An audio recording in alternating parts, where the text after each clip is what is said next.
we're all ready to go. Yesterday's victory was taken by Rupert Death, number 23. He fought his way through fabulously during the race.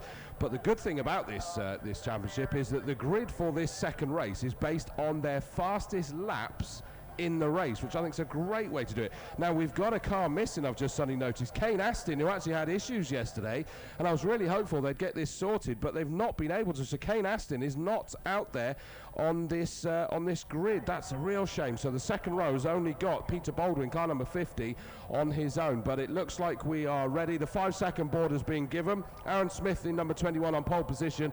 Fought hard with Rupert Death the whole time. Red lights are on. And off they go, and a great start by both cars on the front row. Peter Baldwin's wasn't particularly great, which means that 88 and 29, that's Dan Wheeler and Dave Drew, are about to sort of try and gobble him up. But actually, I think the second phase for Peter Baldwin was quite good there. Second group had just been shown the Union flag, and it is Rupert Death from second on the grid that has swept around the outside and managed to pass our pole sitter Aaron Smith. So Aaron Smith down to second position at the moment. Then it's a fair old gap that looks like it is still car number 50, Peter Baldwin, I think, that is sat there in third at the moment. And fourth is the distinctive livery Dan Wheeler, 88, black with the sort of day-glow green front to that car. That one's easy to tell that it's him. But it did look as though Peter Baldwin was going to be swallowed up by Dave Drew and Dan Wheeler, but I think somehow he managed to wrestle that away and keep hold of it as we wait to see them come down for the first time in this 20-minute race to Brundle and Nelson. And we should see Rupert Death, Rupert Death in first, Aaron Smith 21 in second, and yes, I think it is Peter Baldwin sat there in third, 88 Dan Wheeler in fourth position, and a small gap, and it's a gaggle of cars sat there.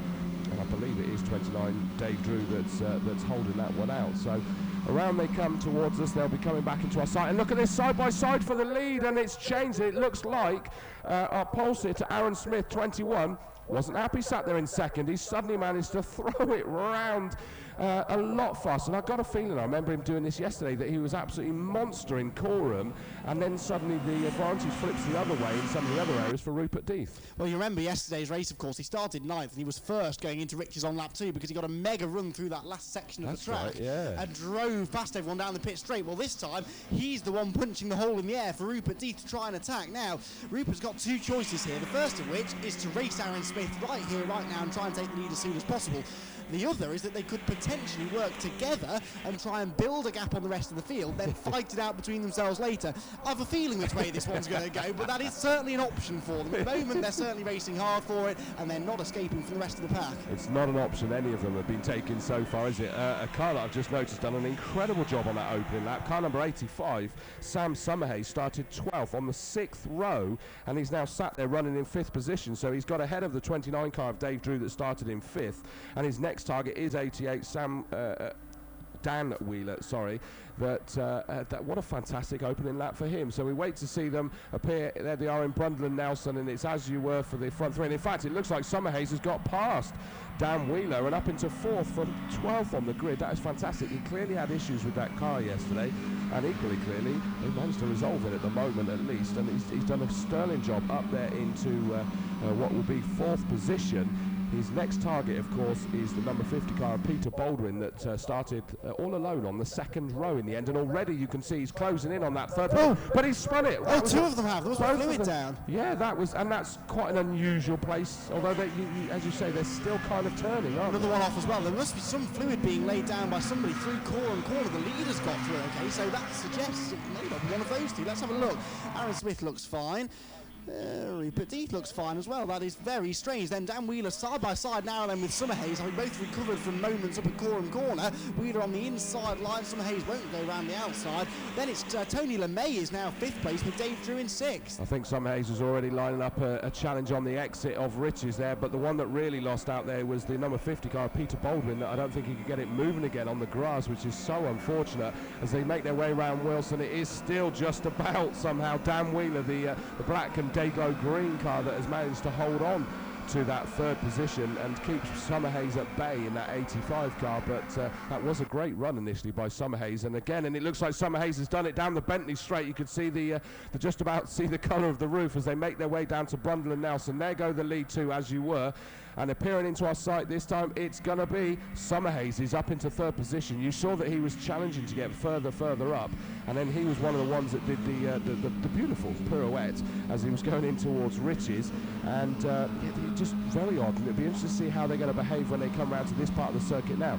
Potentially, the leaders haven't necessarily experienced this yet, if it was either of them that dumped something, but they both looked fine as they went through. They both looked fine coming down to Rich's. And everybody seems to be behaving this time. Sorry, not Rich's, Murray's, sorry. Getting it all confused. But yeah, everybody's cleanly through this time. But there was a good few of them that went spinning off into the distance. Through goes our leader, Aaron Smith, and he's starting to pull away from Rupert Death at the moment. But we saw this yesterday.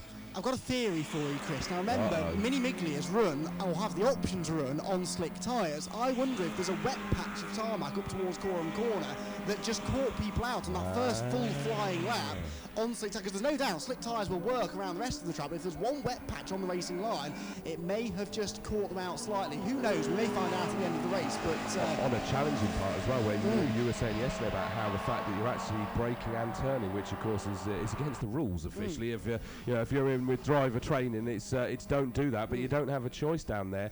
So it's very, very challenging. Another car that's done a great job at the moment, Tony LeMay, car number 69, he's got himself up into 5th position. He had issues yesterday that saw him come into the pits and into retirement, fighting his way up. Side by side again, I think, for third place between Summerhays and Dan Wheeler, and Wheeler is back in front now. So yes, I just caught a flash of the green roof moving ahead down the Bentley straight. He is back into third place.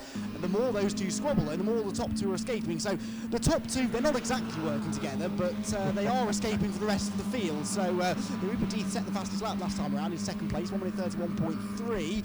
I reckon he's maybe inching closer to Aaron Smith again this time around. The gap was 9/10 of a second. It's probably down to about 7 or so this time, I reckon, as they come out through Murray's corner. That's Tony LeMay. Oh, and a spin further back for Dave Drew. Yeah, that Dave Drew spun it. A half spin anyway, same part of the track, isn't it? Up through Coram Corner, and these cars, they're short wheelbase, they're stiffly sprung. They don't like corners like Coram anyway, because they do get a little bit oversteering.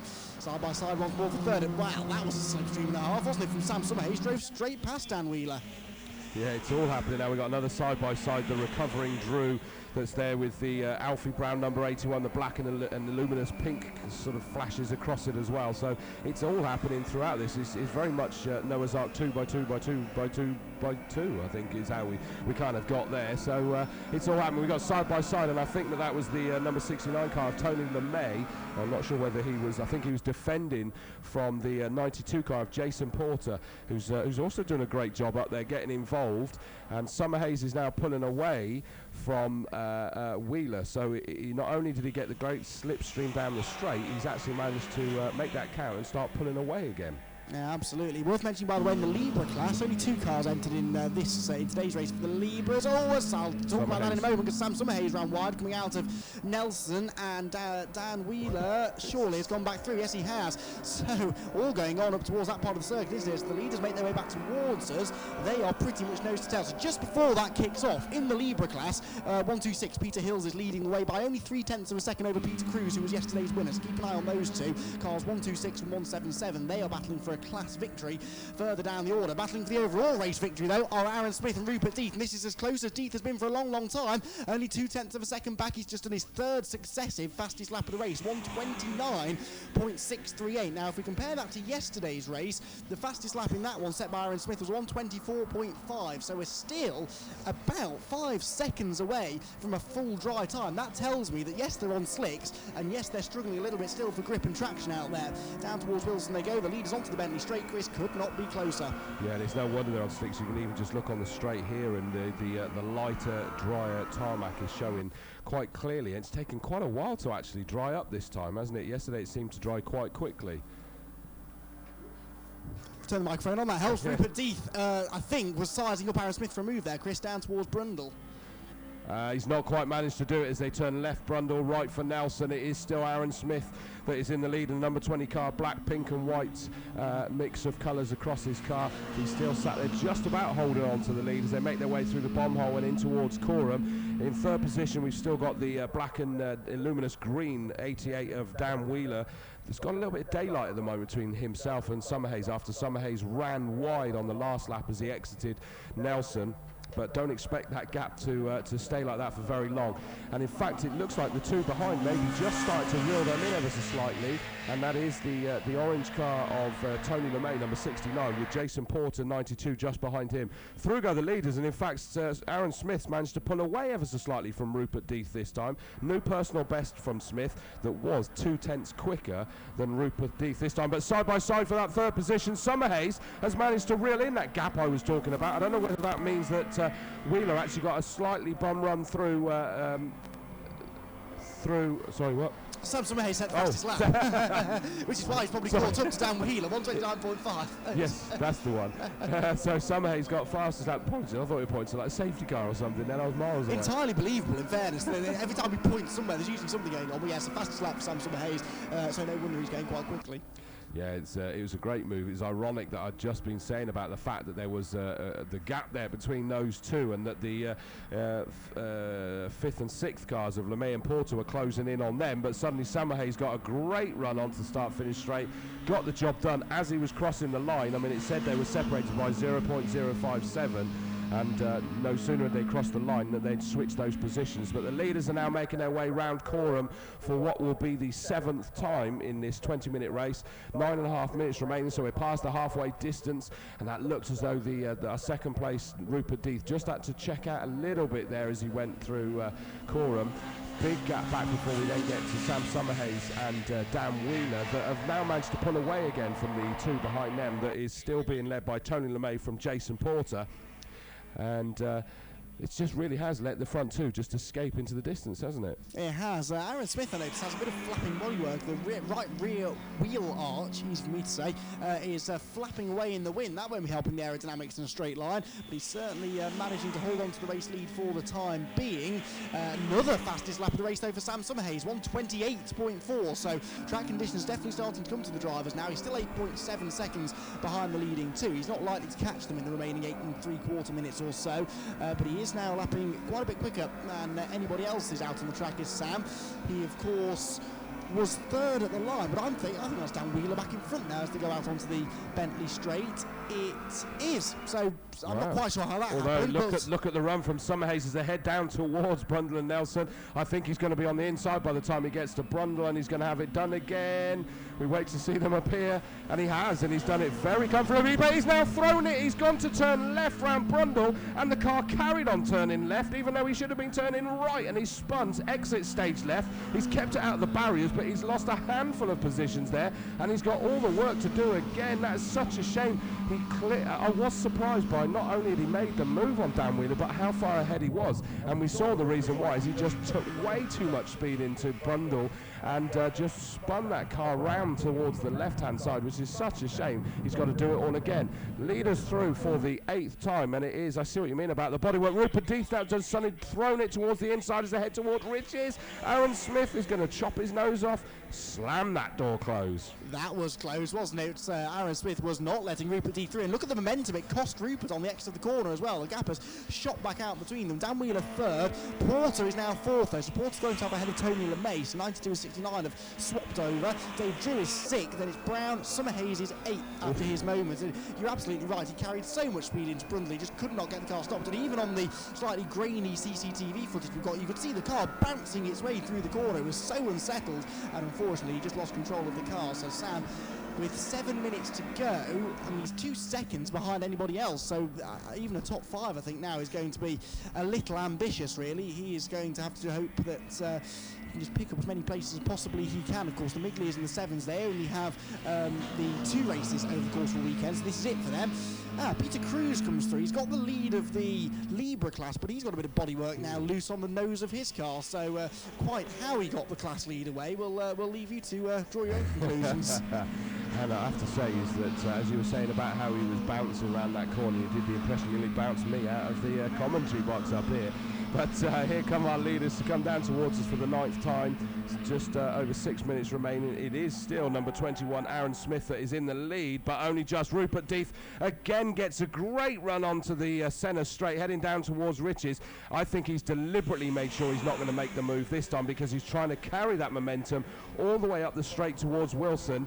Is he going to make a little bit of a challenge there? Doesn't look like he's close enough, so I think again he's going to be looking to see if he can do it down the Bentley straight. Yeah, well, that's why we've seen a lot of moves made, isn't it? Dave Drew, by the way, has just made the fastest lap now. The first man into the 127, 127 even, 0.879. So good lap from Dave in 6th place. He's now only a second and a half behind the LeMay and Porter battle.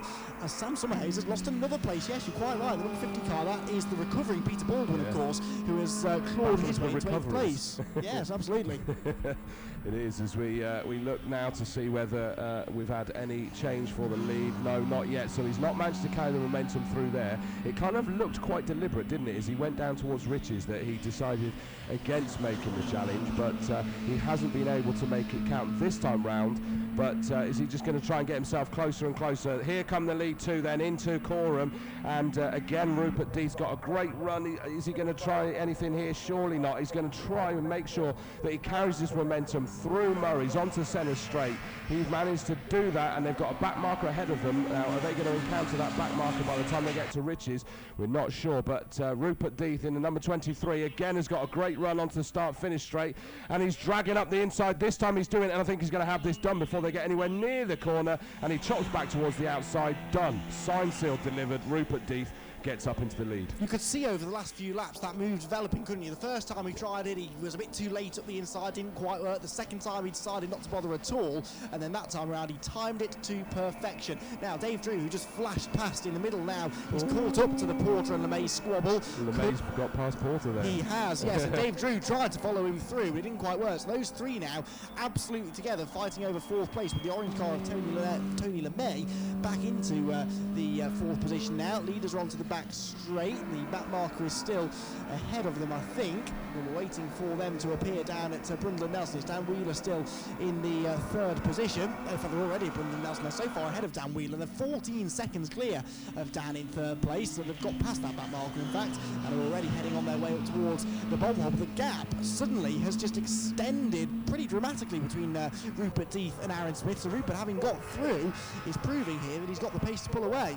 It looks like number 29, Drew, has also managed to get past Porter. So Porter's lost 2 positions on this lap. There's 3.5 minutes remaining. They're about to complete their 11th lap this time round as the leaders come onto the centre straight. And you're right, Rupert Death has not only made that move, he's cleared off, but we've seen this yesterday. We've even seen it several times in this race as well, where that someone is able to suddenly check out for a little while, but it gets reeled back in again. That said, there's no chance that 3rd position, Dan Wheeler, number 88, sat in a very lonely 3rd position after the demise of Summerhays throwing it an exit stage left at Brundle and Nelson. But actually, Dan Wheeler, it looks like he is being closed in by the LeMay-Drew Porter battle as they're heading towards Riches. Slow lap there for Dan Wheeler. The new fastest lap set by Rupert Death is of 25.8, and Dan did a 29.4, so he is going quite slowly at the moment. Tony LeMay, though, is his best friend right now, because he's defending from Dave Drew, and therefore holding that second group of cars up, allowing Dan to just inch further ahead again. LeMay is still in 4th, 5th place for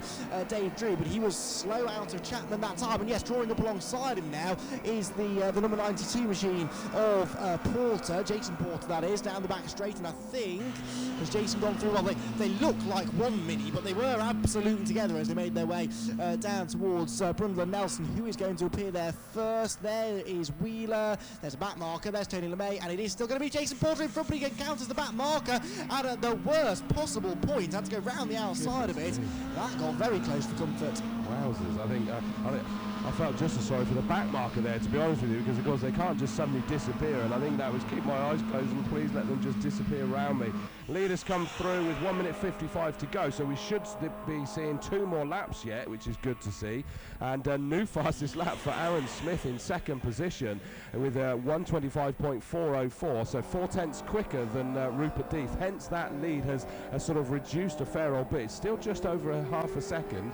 but it certainly is trying to find a way back again. Exactly as you suggested, it's so hard to escape in mini racing, isn't it? And Rupert Deeth, I thought, might have done it, but Aaron Smith has put in a mega lap there and closed right back in. Side by side battles towards Rich's corner. That was Sam Summerhays, wasn't it? I think, and Peter Baldwin side by side. And I think Sam got ahead, didn't he? Sorry, Peter stayed in front, excuse me, for 7th position. But yes, new fastest lap for Aaron Smith. Did you see the way that Rupert Deeth was weaving left and right again down the pit straight, trying to break the toe to stop Aaron Smith being able to slipstream him towards Rich's? It's worked, because the gap, I think, on this lap is going back out again. Yeah, it could well be, and it looks like our third place car, Dan Wheeler's, managed to sort of break the challenge from the cars behind, primarily because I think they're so involved in their own, LeMay, Porter and Drew, that's 69, 92 and 29, so embroiled on their own battle that they've managed to allow Dan Wheeler to escape in that third and final podium position. But the leaders are already onto centre straight for the penultimate time, and you're right, Rupert Deeth has indeed managed to stretch that out. Remember, that was 0.564 last time. Are we going to see a new fastest lap of the race by our leader, Rupert Deeth? Through he comes. It is indeed a 124.3. Where did that come from? 125.4 was the lap that we had last time, set by Smith, that was fastest. We've now had 1.1 second lopped off of that one. That's incredible. And that is faster than Aaron Smith went yesterday. It set the fastest laps of the track. Now, although you wouldn't necessarily know it to look at it, it's quicker than it was yesterday afternoon. Dan Wheeler still third. Can Tony LeMay catch Dan over the remaining lap? There are only 9 tenths between them. He was 3 tenths quicker on the previous lap, though. Then the battle on behind, and that's a brave attempt to move by Dave Drew up the inside of Jason Porter. It didn't quite pay off, though, into Rich's. But yes, at that rate of closure, LeMay is going to be maybe within 4 tenths or so of a second behind Dan Wheeler coming onto the pit straight at the end of this, the final lap. So he may just get there. Blimey, Rupert Deeth still pushing on, isn't he, through Brundle and Nelson. He's got over 1 second margin now, though. Probably over 2 seconds, in fact, now over Aaron Smith in second place. He's looking good for the race win. The question is, who's going to finish third? Yeah, it's pretty tight, and it looked like Aaron Smith got bulked by a back marker that was between himself and Rupert Deeth, so they're already making their way round corner. In fact, our leader is just about to make it into Murray's. And look at this, third and fourth are together now as they exit Nelson, head towards the bomb hole. It is still Dan Wheeler, number 88, that sat there in third position. But my goodness, Tony LeMay, number 69, is glued to the back of him. But the leader is now coming through to take the checkered flag. Round of applause there for Rupert Deeth. He comes through and takes the victory by a long way in the end. I think Aaron Smith knew that he was broken. 2.9 seconds was the gap in the end. But look at this challenge for third position. It is still Dan Wheeler that has it. Coming through Murray's, lights ablaze by Tony LeMay. Does he think he's going to psych Dan Wheeler out? No chance. Dan Wheeler is still sat there in third. It's going to be a drag for the line. It is still the number 88 car that's got it, but diving out at the line is going to be 69. And we wait for the time in. It's Wheeler that's got it by 0.020. How many times are we going to have this today where it's that close? And understandably, number 88 Dan Wheeler and the fourth position 69 Tony LeMay go side by side, clearly congratulating each other for a great race. The sad figure of Kane Astin's number 11 Mini just coming down the pit lane, so they obviously hoped they were going to get that one to start, but it wasn't able to make it out, which is such a shame. But Rupert Deeth takes a fabulous victory there. He's had to work very, very hard for that. So that's 2 out of 2 for Rupert Deeth.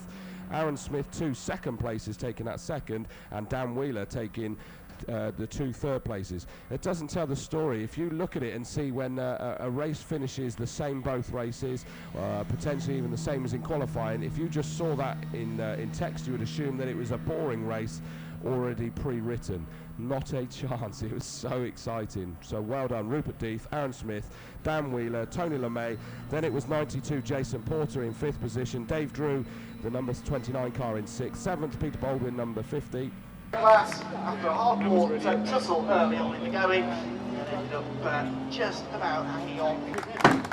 Well done, Dan, back on the podium, third step once more for him, and a consistent congratulations to Aaron. He is once more on the second step of the podium. Well done, Rupert, back onto the top step, a familiar vantage point for him here at Snetterton this weekend. Gather as closely together as you can. If you can all fit on the top step, then please do. If not... Yeah, no, I was biding my time. I knew that we'd broken from the pack, and the conditions were still a bit slippy, and I thought it's not worth risking it. I thought let Aaron do the hard work and I'll stick behind him. And I saw it as the time was ticking on, and I seized my moment, and yeah, away we went. So another win, and yeah, massive thanks to Stuart and Charlie who obviously helped prepare the car, and my sponsors, Mini Spares.